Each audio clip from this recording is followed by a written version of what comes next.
নরসিংদীতে কিশোরীকে ধর্ষণ অতঃপর খুন, অভিযোগ উঠেছে মহীশূরা ইউনিয়নের বিএনপির সহসভাপতি আহমদ আলীর বিরুদ্ধে।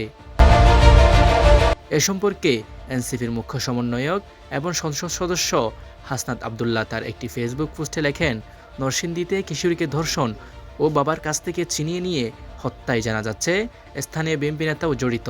তিনি হলেন মহীশূরা ইউনিয়নের মেম্বার ও ইউনিয়ন বিএনপির সহসভাপতি আহমদ আলী দেওয়ান। সংবাদ মাধ্যমের খবর অনুযায়ী নরসিংদীর মাধবদীতে দিন 15 আগে স্থানীয় নোরার নেতৃত্বে 5 কিংবা 6 জনের একটি বখাটে দল কর্মস্থল থেকে বাড়ি ফেরার পথে কিশোরীকে তুলে নিয়ে ধর্ষণ করে মেয়েটির বাবার বিচার চেয়ে স্থানীয় মেম্বারের কাছে বিচার দেন। কিন্তু দর্শকদের কাছ থেকে টাকা খেয়ে বিএনপি নেতা ও মেম্বার আহমদ আলী দেওয়ান আপোষের নামে ধর্ষণ ধামাচাপা দেওয়ার চেষ্টা করেন। মামলা করতে দেননি, উল্টো মেয়েটির পরিবারকে এলাকা ছাড়তে বলেন। এতে চাপে পড়ে বুধবার বিকেলে কিশোরী মেয়েকে খালার কাছে রেখে আসতে যাচ্ছিলেন বাবা, সে সময় তুলে নিয়ে যায় নোরা। বৃহস্পতিবার সরিষা খেতে মেয়েটির লাশ পাওয়া যায়।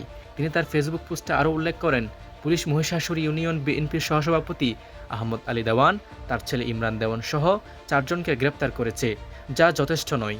দর্শক নোরাকে ধরতে হবে 24 ঘন্টার মধ্যে। আহমদ আলী দেওয়ানের শক্তির উৎস বিএনপি নেতাদের ধরতে হবে।